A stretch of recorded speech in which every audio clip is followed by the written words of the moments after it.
सम्मान नहीं हुआ, तो ऐसे में मुख्यमंत्री जी माफी मांगे क्योंकि मुख्यमंत्री झूठ कह रहे थे। देखिए, मुख्यमंत्री जी ने बिल्कुल सच कहा।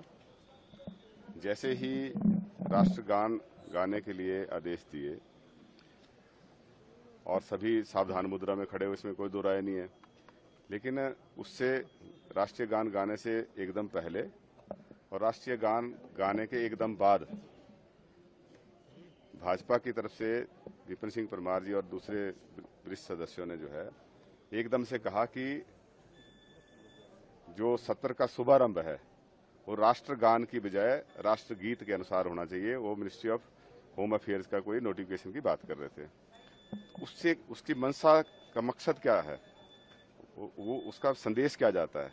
जब राष्ट्रगान गाने के लिए अध्यक्ष महोदय ने कहा और उसके एकदम बाद उसके ये कहना कि इसका शुभारंभ जो है वो राष्ट्रगीत से होना चाहिए था, है ना, तो इस तरह की तुलना क्यों करते हैं। हमारे लिए राष्ट्रगान और राष्ट्रीय गीत जो है दोनों सम्मान के प्रतीक हैं।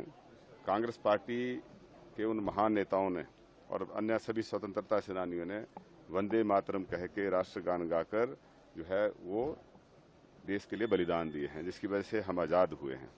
कांग्रेस के ही अधिवेशन में सबसे पहले जो है राष्ट्रीय गीत और राष्ट्रीय गान गाए गए थे और आज़ादी से भी पहले की बात है, 1930-29 की बात है। तो ये कहना कि राष्ट्रगान की बजाय राष्ट्रगीत गाया जाए, ये इसी से ही संदेश गलत जाता है। और अब स्पष्ट कर दिया है अध्यक्ष महोदय ने कि जो हमारी परंपरा है उस परंपरा के अनुसार ही हमने कदम उठाया। जो पार्लियामेंट के अंदर जो बिल लाया गया था और बाद में जो एक्ट बना है, जो उसकी नोटिफिकेशन हुई है, उसमें भी ऐसा कहीं नहीं कहा गया कि पहले कौन सा गाया जाएगा। ये विधानसभाओं के ऊपर छोड़ा। विधानसभा को कोई ऐसी डायरेक्शन स्टेट असेंबलीज को नहीं है। वो अध्यक्ष महोदय ने पहले कह दिया।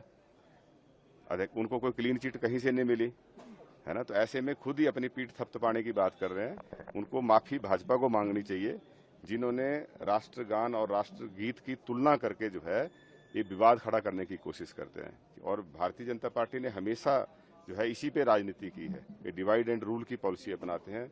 लोगों का ध्यान भटकाने के लिए सब कुछ होता है।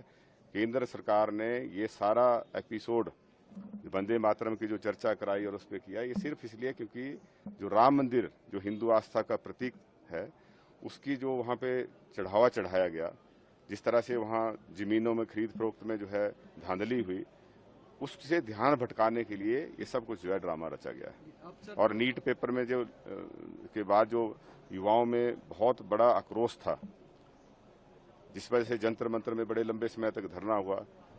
हजारों युवाओं ने जो है दिल्ली जंतर मंतर में आके जो है प्रोटेस्ट में हिस्सा लिया और देश के अन्य स्थानों पर भी जो है युवा जो है आक्रोशित हैं, क्योंकि भारतीय जनता पार्टी के शासनकाल में 4 बार जो है नीट के पेपर लीक हुए हैं।